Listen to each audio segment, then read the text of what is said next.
The white kid, in this case, punched Carmelo in the face. He didn't push him, he punched him in the face. And then that young man defended himself, and unfortunately, a young student lost his life.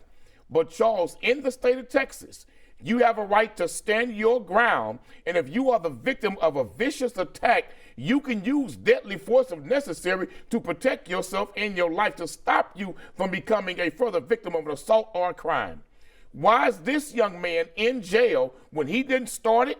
He didn't approach anyone. They approached him. They used profane language toward him. They threatened him and then assaulted him, and he defended himself. Why is he in jail?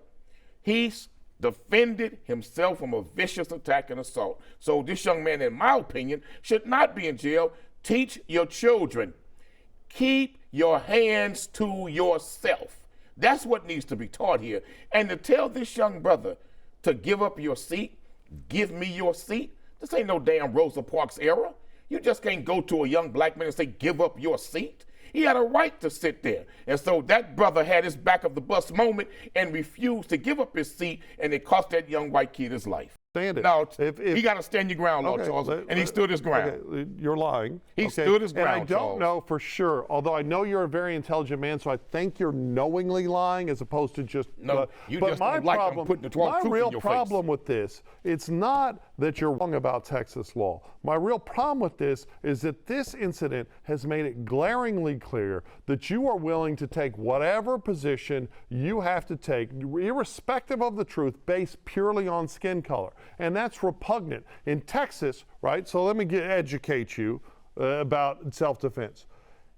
He did not have the option to escalate to the use of a deadly weapon and deadly force in response to any sort of just shove, or even if it was a punch, right? You can't pull out a gun and shoot someone that punches you. So what can you do if you get now, punched? Hold on. In Texas. You can punch them back. You can shove them back. No, it's true. You got a right to stop the aggressor. No, you don't have you got a right to use stand deadly your force. ground and stop the aggressor. So you think that we live in a state where every time someone shoves or punches someone, the other person can pull out a gun or a knife and kill them? This is what I believe. Yes or no? This is what I believe. No, you're going to lie. That if Lie you more go the up to audience. someone and you threaten them, continuously threaten them, and then you follow up on that threat and physically attack them and assault them, they got a right to use whatever force is necessary to stop the aggressor. Okay. So here's a truth for you. If you have to make stuff up to justify what you're arguing, you don't have an argument, right? And the truth is,